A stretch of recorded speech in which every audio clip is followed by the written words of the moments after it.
Welcome to Guide Guru. We hope this video helps. You start by checking prerequisites. Make sure the app is v2. One or newer and widget permissions are enabled. Without that, the widget won't sync.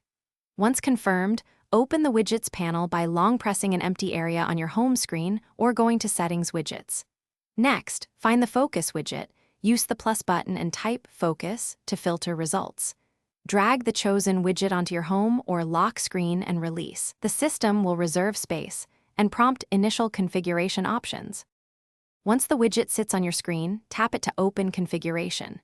Choose a mode, Focus, Pomodoro, or a custom setting, and set the session duration between 5 and 120 minutes. This determines how the timer behaves. Then decide what the widget shows: a countdown timer, goal completion percent, session count, or your next alarm.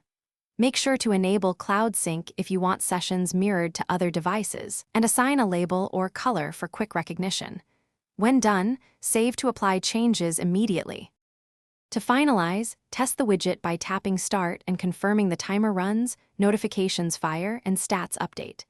If layout needs tweaking, long press to resize and reposition so buttons remain reachable and text is legible.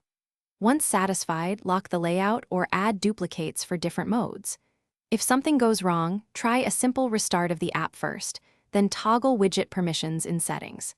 If the widget remains unresponsive, reinstall the app. This clears cached settings and Thanks for watching. Consider subscribing if we helped you today.